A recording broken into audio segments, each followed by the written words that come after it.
Sur Elrond, il y a des collections de NFT. Et il y a aussi des outils qui permettent d'analyser les collections de NFT. Ou alors d'emprunter de l'argent parce que l'on a des NFT. Ou alors encore d'autres outils pour imprimer son NFT sur son t-shirt et se balader fièrement avec dans la rue. Ah, tu savais pas ça, hein? Du coup, il y a différents outils qui concernent les NFT sur la blockchain Elrond. C'est l'objet de cette vidéo. Je vais tous te les présenter. Tu pourras me dire ce que t'en penses en commentaire. Peut-être qu'il y a des outils stylés, avec de l'utilité, peut-être qu'il y en a d'autres un peu moins quand même. Bon, si ça t'intéresse de connaître tout ça, et d'être tenu informé des actus, des nouvelles, de ce qui se passe sur la blockchain Elrond, tu peux t'abonner à ma chaîne. Je parle d'autre chose que d'Elrond hein, aussi, t'inquiète. Tu peux activer les notifications. N'hésite pas à liker cette vidéo, c'est bon pour moi. Bah oui, hein, c'est pas tout ça, hein. Mais même en bear market, il faut que les chiffres grimpent. Donc tu peux aussi me suivre sur les réseaux sociaux. J'investis dans les cryptos pour être riche dans le futur.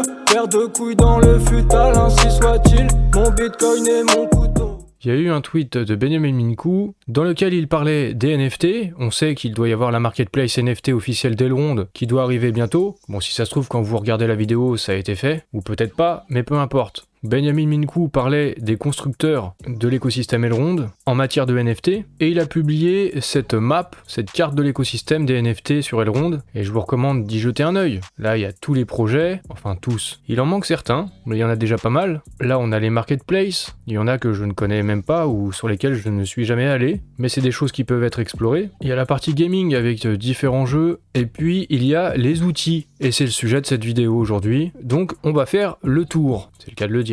Oui, la map, elle est ronde, ça je dirais peut-être pas.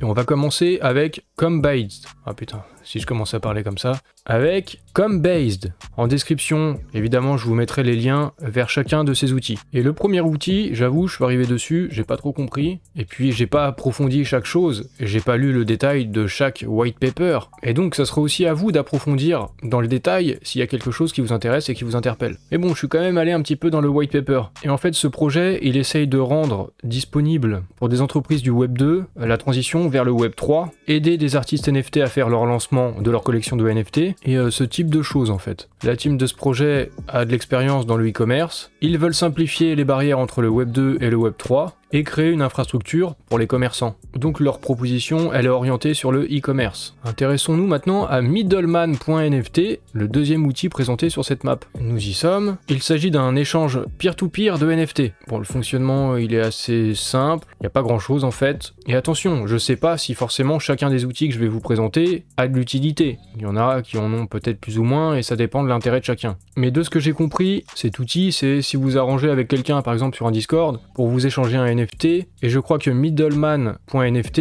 permet d'instaurer une certaine confiance entre les deux personnes afin de procéder à l'échange. J'ai jamais utilisé cet outil, je découvre aussi au même temps que vous. Puis ensuite vous soumettez le truc et on peut voir qu'il y a des échanges dans All Trades, il y a des échanges qui sont faits. Donc si vous avez déjà utilisé cet outil, peut-être dites aux autres en commentaire si j'ai bien compris comment ça fonctionnait ou pas, ou vous pouvez aussi en parler sur mon Discord, c'est peut-être plus propice. Outil suivant, Elrond Watch. Alors en cherchant, j'ai pas trouvé tout de suite parce qu'en fait là, il y a un H de trop et la personne qui a fait ce visuel a fait une petite erreur. Comme on le voit ici, il n'y a pas de H, mais c'est pas très important. Ce qui est important, c'est de savoir à quoi sert cet outil. Et en fait, c'est tout simplement un compte Twitter qui donne des données tous les jours, plusieurs fois par jour, sur les différentes collections de NFT, si les volumes sont en augmentation ou en baisse. Donc si ça vous intéresse, voici le compte Twitter, je vous le mettrai en description. Outil suivant, MyERD. Une façon simple de montrer ces NFT. Et en fait, il s'agit d'un outil qui a été créé par le projet Elrond Giant.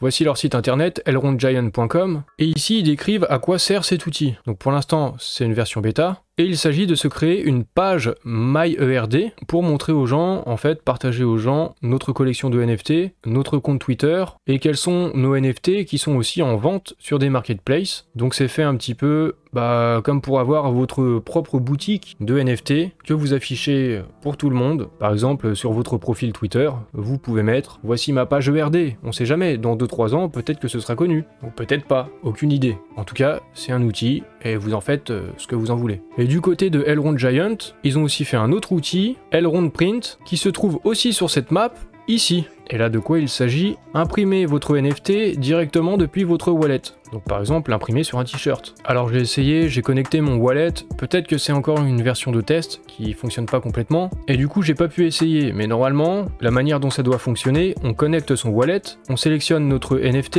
et on l'imprime par exemple sur un t-shirt, sur un cadre, ou tout ce que vous voulez quoi. Donc je trouve l'idée assez sympa en soi, ça peut être cool, et puis si vous croisez quelqu'un dans la rue avec ce t-shirt là, et vous reconnaissez un NFT qui est sur la blockchain Elrond, ça peut être marrant. Bon, après c'est dommage, ça fonctionne pas là pour l'instant. Maintenant passons à Elrond Gallery, que voici, et en fait c'est tout simplement pour voir la collection de NFT de quelqu'un, d'une adresse ERD ou d'un hero tag. Moi par exemple j'ai cherché Benjamin Minkou, alors je sais pas si c'est le vrai, mais voici 4 NFT, je suis vraiment pas sûr que ce soit lui. Mais sinon on peut aussi explorer des wallets au hasard, donc c'est ce que je vais faire, et peut-être que je vais tomber sur votre wallet et votre collection de NFT. Alors, du coup là je vois l'adresse de la personne, et puis si on ouvre, on peut voir toutes ses transactions. Je sais pas qui c'est. Si tu reconnais ton adresse, laisse un message en commentaire. Et donc tu as des galeries Ellipse Studio, t'en as pas mal. Mais qui es-tu pour en avoir autant et avoir seulement de ça? Mais t'en as vraiment un paquet en plus. T'en as un paquet. T'en as vraiment un paquet. Bon, on est peut-être tombé sur l'adresse soit d'un grand fan, soit de quelqu'un qui fait partie de la team du projet.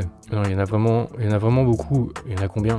Attends, il y en a combien? Ah non, mais il y a quand même 2735 NFT. Oui, c'est forcément le wallet de la team. Je suis tombé dessus au hasard. Intéressant. Vous pouvez aussi explorer des collections de NFT sur Elrond Gallery. Et il y a aussi une section Innovation Zone. Donc c'est un endroit où apparaissent les collections de NFT qui ont dépassé un volume de transactions de 10 EGLD. Donc il peut y en avoir un paquet. Après, c'est pas pour ça que c'est des collections de NFT qui ont de la valeur. Outil suivant, Eidar Finance. Voici leur compte Twitter et ils font plusieurs choses. Portfolio Manager, on peut aussi merge du ECAMEX et faire du DCA. Bon, ça concerne pas tellement les NFT en fait, on dirait. Ou vaguement. En fait, il y a une partie NFT Showcase où vous pouvez voir les NFT que vous avez déjà, mais normalement vous êtes déjà au courant des NFT que vous possédez. C'est pas vraiment un outil NFT, j'ai pas l'impression. Par contre, il y a peut-être un truc qui peut être sympa, c'est le Eldar Cost Averaging. Ça s'inspire du DCA, Dollar Cost Averaging, et en fait, c'est surtout pensé pour utiliser les revenus de farming en LKMX pour les swap en EGLD et ensuite ces EGLD les investir sur des portefeuilles de tokens de crypto de la blockchain Elrond, des ESDT. Et il y a 3 portefeuilles différents qui sont proposés. Le Self Eldar Portfolio avec de l'ITEM, du RAI, du ZP, de l'UTK, du BHAT. Un autre portefeuille minimal Elrond Portfolio, seulement 3 tokens. Et le High Risk, High Rewards. Et en fait, vous avez votre quantité de GLD, par exemple sur le Self Eldar Portfolio, par exemple environ 5 EGLD que je voudrais investir et répartir sur ces 5 tokens, et je peux swap directement ici depuis cet outil Eldar Finance. Bon, on peut aussi swap simplement ici son LKMX vers de l'EGLD ou inversement. Donc si ça vous intéresse, c'est en description. Omniscient Tools maintenant, voici le compte Twitter. C'est pour traquer son wallet, les collections de NFT, les floor price, les volumes, les nouveaux mints, etc. Par exemple, il y a le Mint Scanner qui permet de voir les mints qui sont en cours actuellement au cours des 12 dernières heures, du dernier jour, 30 dernières minutes, c'est vous qui réglez ça. Bon, il y a une fonction Wallet Scanner, quelque part c'est un petit peu comme MyERD, on peut rechercher une adresse ESDT et voir quelle est la collection de NFT de cette adresse, et ça ressemble aussi à Elrond Gallery, pour chercher un hero tag spécifique ou une adresse. Donc on retrouve un peu la même chose ici. Et il y a aussi un truc qui est plus intéressant, je trouve, sur Omniscient Tools, les données du marché, avec par exemple les collections chaudes du moment, sur la dernière journée, sur les 7 derniers jours, vous pouvez régler ça. Donc on voit là par exemple sur la dernière journée, les dernières 24 heures, Buniverse qui engendre beaucoup de volume. Oui, beaucoup de volume quand même. 1329 EGLD en 24 heures. On peut aussi voir les top collections. Alors je pense que c'est des données toutes marketplace confondues. Ouais, j'en suis même à peu près sûr. Et on voit le classement des collections de NFT. Donc ça peut être intéressant. Alors, je pense que tout le monde le sait. Elrond Apes, c'est quand même la plus grosse collection de NFT sur Elrond.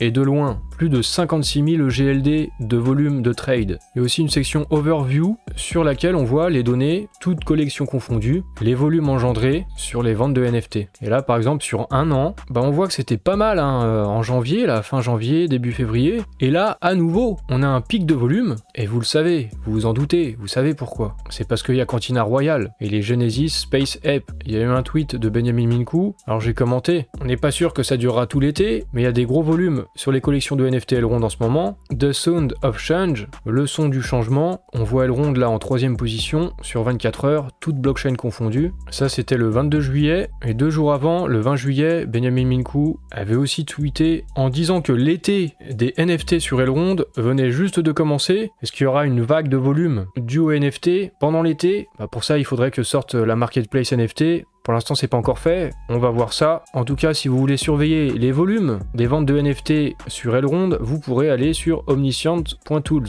Outil suivant, Wallet FP. Et ici, vous pouvez évaluer la valeur des actifs d'un wallet, à la fois la valeur des NFT en se basant sur les prix des floor price de chaque collection et en faisant une estimation, et aussi la valeur de chaque token que vous avez dans le portefeuille. Alors votre portefeuille ou celui d'un autre, vous pouvez rechercher ici et voir ce que chacun a. C'est assez intrusif aussi, et c'est ça la blockchain. Alors je vais prendre une adresse un peu au hasard. Alors peut-être encore une fois ça tombera sur vous. Il y a quand même peu de chance. Je vais prendre une adresse au hasard sur Elrond Explorer. Je vais par exemple sur le token MEX. Je regarde les dernières transactions qui ont eu lieu et je vais choper une adresse. Oh, c'est quelqu'un qui a pas beaucoup de thunes, ça. La valeur de son wallet, c'est même pas 2 $. On va prendre quelqu'un d'autre. Quelqu'un qui a acheté du ZPay. Ah voilà, une balance de 70 EGLD. C'est déjà plus intéressant. On va copier cette adresse et on va regarder sur Wallet FP la valeur de ce portefeuille. Oh! On a quelqu'un qui est très bien là. Et cette personne stack beaucoup de GLD pour 133 000 €. La valeur de son portefeuille NFT plus ESDT, 2732 EGLD, ça fait 148 000 $. La valeur de ces NFT, seulement 22 EGLD. Bon, c'est quelqu'un qui a acheté des Genesis Space App, en tout cas les box. On peut voir ces NFT. Bon voilà, comme vous êtes en train de le comprendre, peut-être, c'est la blockchain et avec une adresse on peut voir un petit peu tout ce qui se passe. Est-ce que ces outils sont intrusifs? Ah peut-être, mais c'est ça le futur aussi, hein. C'est la traçabilité. Passons à l'outil suivant, Elrond Index. Ah, c'est beaucoup plus soft, on n'est pas en train d'espionner les gens, c'est juste un index qui répertorie les prochains mints des prochaines collections de NFT à venir. Par exemple, la 24 juillet, Elrond Sharks, EGLD Rush, 25 juillet, Elrond Mafia, dont je vous ai déjà parlé. Et vous pouvez voir les collections à venir là, sur l'année 2022 jusqu'en décembre, avec les prix des mints et le nombre de NFT dans la collection. Un outil très simple finalement. Maintenant passons à Elven Tools. Alors là, ça s'adresse pas vraiment aux particuliers, c'est plutôt aux gens qui ont des projets, qui construisent, qui build sur Elrond, et c'est un ensemble d'outils open source pour configurer son site internet et faire un lancement de NFT avec des dApps pour mint les NFT, le smart contract. Ça s'adresse pas à tout le monde, c'est pour les développeurs, c'est pour les techniciens. Et maintenant le dernier outil, Pawnwell. Pawnwell, qu'est-ce que c'est? Instant liquidity for your NFTs. En fait, c'est la possibilité d'emprunter de l'argent, moyennant des intérêts qui commencent à 5%, quand vous avez des NFT qui ont une certaine valeur. C'est des prêts qui peuvent être sur 3 jours, 7 jours, 11 jours. Vous avez besoin de liquidité, vous n'en avez pas actuellement, mais il y a un gros coup à faire dans la finance décentralisée par exemple. Vous avez des NFT, vous allez pouvoir emprunter de l'argent avec Pawnwell. Donc choisissez vos NFT. Il y en a certains qui sont éligibles, reconnus, approuvés par Pawnwell comme étant des NFT qui ont de la valeur. C'est pas n'importe quelle collection de NFT quoi. Ensuite on peut faire l'emprunt, puis le rembourser. Donc à voir ce que ça va donner, mais a priori ce type de choses, c'est amené à se développer dans la finance décentralisée. Je vous en ai un petit peu parlé, de pouvoir mettre ces NFT en collatéral, c'est une option qui sera peut-être possible à l'avenir sur la plateforme Atom Protocol. Je vous ai présenté ce projet il y a pas longtemps, et d'ailleurs ce sera peut-être le prochain projet du Maillard Launchpad vers octobre-novembre, mais ça c'est une autre histoire encore. Et là on a fait le tour des outils qui concernent les NFT sur la blockchain Elrond. Je t'ai présenté plein d'outils. Après, perso, il y en a, je me dis, bon, ça sert pas forcément à grand chose. En tout cas, j'y vois pas l'utilité. Ça peut être personnel, ou alors je vois pas l'utilité aujourd'hui. Peut-être que dans 1 an, 2 ans, ce sera différent. Et il y a d'autres outils qui peuvent être sympas. Mais encore une fois, tout ça, c'est personnel. D'ailleurs, en parlant de choses personnelles, il y a des outils qui peuvent être un peu intrusifs. On peut voir ce que tout le monde a sur son portefeuille. Je sais pas ce que t'en penses, n'hésite pas à en parler en commentaire, et puis si tu utilises certains de ces outils, s'ils sont utiles, et en quoi, comment, tu peux partager aussi ton expérience. Tu peux liker ma vidéo, vu qu'on est en fin de vidéo, c'est le moment de gratter des likes, donc tu peux liker. Bon évidemment, tu t'abonnes, hein. Si c'est déjà fait, tu peux activer les notifications. Si c'est déjà fait, tu peux me suivre sur Twitter, ou rejoindre mon Discord. Si c'est déjà fait, il reste plus grand chose. Recommande ma chaîne YouTube à un ami, partagez, c'est gratuit.